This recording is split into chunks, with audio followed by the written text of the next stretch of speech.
Sting would have every reason in the world not to do it, bro, he's not going to be able to say no.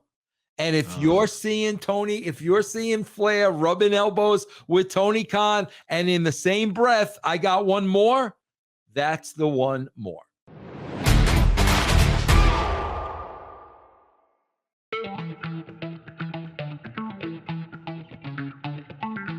I'm going to throw something crazy at you. Go for it. Because I'm bro, I always look at the puzzle and then these pieces come together. A picture just surfaced of, I could have sworn Flair got divorced from his last wife. They separated for a while and then got back together. Okay. A photo has just surfaced of Flair and his wife and Tony Khan and his girlfriend. Okay. Bro, what have we heard more than once out of Flair's mouth over last 3? There you go, bro. Flair versus Sting, bro. You don't think Tony Khan, bro? Do you know how much money Ric Flair, bro? Do you know how much money Ric Flair can get out of Tony Khan for that? Oh, I'm sure he can milk him dry, man. Do you not think that's not the bug he's putting in his ear, bro? Oh, man. That's what it's going to be, Chris.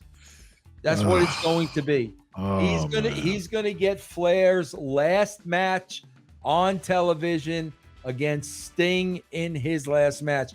That's what it's going to be, bro. Because if not, they would have made the announcement already.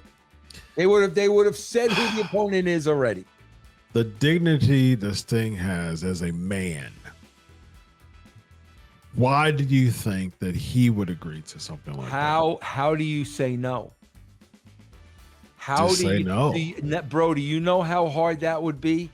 For Sting? For Sting. Why would it be hard for Sting? His relationship with Flair and how long he has known him. I owe you for. And he would know. No, it wouldn't even be I owe you. Okay, good. He would know. He would break Flair's heart. That really? Would, oh my God! That's bro. The sympathy card's gonna do it. I'm telling you, bro. I'm telling you, and like Sting would have every reason in the world not to do it. Bro, he's not going to be able to say no. And if you're seeing Flair rubbing elbows with Tony Khan, and in the same breath, I got one more, that's the one more. Oh, man. Yeah. Talking about heartbreaking, that breaks my heart hearing that, man. I do not want to see that whatsoever. That would be a travesty, especially from what we saw last with Flair, man, with this last match. And who's going to carry the match? I mean, Sting, he's definitely in a position to carry matches better, but Sting has definitely been, I mean, he's lost a few steps, but the theatrics of his matches has really protected him. But who's gonna carry this match? Unless let's look at all the players in the game. Let's look at Flair's last match. Yeah. Who was his opponent? His opponent was Jeff Jarrett and Jay Lethal. Okay. Who works at AEW? Jeff Jarrett and Jay Lethal. Okay. So Flair and Sting against Jarrett and Lethal. There you go. Bro, Chris, write this date down on your calendar, please. Anybody watching this show, write this down on your calendar. What is today? Well, it's going to be taped. So, I mean, this is taped. So, whatever it lays. But it's taped on the day. Yeah. Bro, put the date down on this tape. Listen to me. Listen to me. You got Tony Khan and two of the greatest workers in the history of the business. Oh, man. Yes. It's happening. Okay. Well. It's going to be the old surprise partner gimmick. I'm sad about that. It's going to be the old surprise part. It's going to be that whole and then Flair thing. God. It's already, bro, it's already booked. It's already agreed upon. It's already booked. So your prediction is Jarrett and Lethal, which is who's still a team, by the way. So Right. that it's not far fetched of what you're saying right now. That's what makes it so sad in my eyes, that it's not very far fetched. Like I wouldn't be surprised at all if they do that. I just wouldn't. But I don't want it to happen. I just don't want to see Flair in another match. I mean, like, again, it goes back to recency bias, Vince. You don't want to see gassed out Ric Flair, just like you saw gassed out Ric Flair, with Andrade, who, if I could admit myself, in 2023 is a much better worker than Sting is.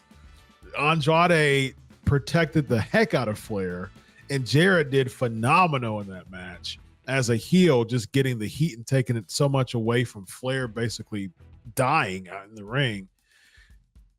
How could someone like Sting, who is a much less worker as far as just in-ring capabilities in 2023, how could he make it better than what we saw with Flair before? Chris, you are a psychologist. Yes, make this make sense to me, Vince. Would Ric Flair ever put out there, I got one more match in me? I get it. I understand. I don't disagree. If he thought it wasn't going to happen, I don't disagree with what you're saying, Vince. Like, again, this is not far fetched, but it's sad to me. Like, I don't want to see it happen. Like I said, Jarrett and Lethal are a legitimate team in AEW, so it would not. What you're saying is not far fetched. It's not. It's just, to me, from a way for Sting and everything he's put in AEW to help his career be rebranded from the stench that he had 7+ years ago, 7.5 years ago. Who do you think Steve Borden thinks made a young Sting? Like I said, the IOU. That's what I'm saying. Like, yeah, exactly. 35 years ago, that's what it is. Flair made Sting. Things. I'm returning the favor, and if I say no, I'm gonna totally. That's precisely what that's the whole IOU. Like, 35 years ago, you made my career. Now I owe you. Like, that's, again, that pitch. And think about this. Think about this. You got Flair and you got Sting. Bro, you got a show drawing 600,000 people. So, like, to them, it's like, is it really going to matter? Like, there's 600,000 people, watching this show. Yeah. Is it really going to matter? And then, of course, bro, you got Jarrett the workhorse. Yep. Yeah. And Lethal's amazing in the ring, too. So they can carry the babyface team. I mean, they did with Flair and Andrade. And Andrade's, just as good as Jay Lethal is as far as in-ring work. But at the same time, it's just, man, the nostalgia, sure. It'll get some traction. I mean, it'll get some buzz. It'll do that. But at the same time, man, the in-ring work is going to be. And there is one more dark horse. Okay. That he could throw in that match as well. Doesn't Jeff use Lethal and Sanjay Dutt? Jeff Lethal, Dutt, Karen, and the Dutt wrestles though still, right? He's more of a manager, but he still takes bumps and just he goes in whenever necessary. Does the big guy wrestle yet or no? He's barely been in the ring. Because you can take this one step further now. You could make this a 6-man. Oh, you could do 8. Who's your other 2 guys? Because you already have Jarrett Lethal, the Giant, and Dutt on one team as the heels. Okay. And then I can see, if you're doing this, you need someone to help the baby faces to carry them. So I can see someone like an FTR going. Like, I can see a team like an FTR going in there, unless you bring in like 2 more legends, which I don't want to see, like a Steamboat. And that's it. Like, bro, I'm telling you, it's good. Another option is a 6-man with Steamboat. I'm telling you, bro. Have you not heard Tony Khan sing the praises of Ricky Steamboat? I know. I've seen it. I've seen it. There you go. So if you do an 8-man and you bring in Steamboat, who's the other legend that you bring in there? Oh, well, I don't know. If it's an 8-man, if you do some type of Legends Ball here with the baby faces, which which is killing my heart slowly here. But if you do Sting, Flair, Steamboat, you need someone to carry the match who's still around. Is Jericho a babyface now? Yeah, currently he is. Maybe you throw Jericho in there. If anybody if there's anybody there that would be in that. Edge, you still have Edge is there. You got Edge. Edge, Edge would be the saving grace of this tag team. Yeah. I would put Edge in there before Jericho, honestly. Yeah. So well, I'm not. If Steamboat can't wrestle, Edge and Jericho as a team, Edge and Jericho there with the baby faces would bring some type of solace and some type of relief to this. But, Bro, at the end of the day, is going to make it a one-on-one with Sting and Flair. Yeah. Oh man. Okay. Yep.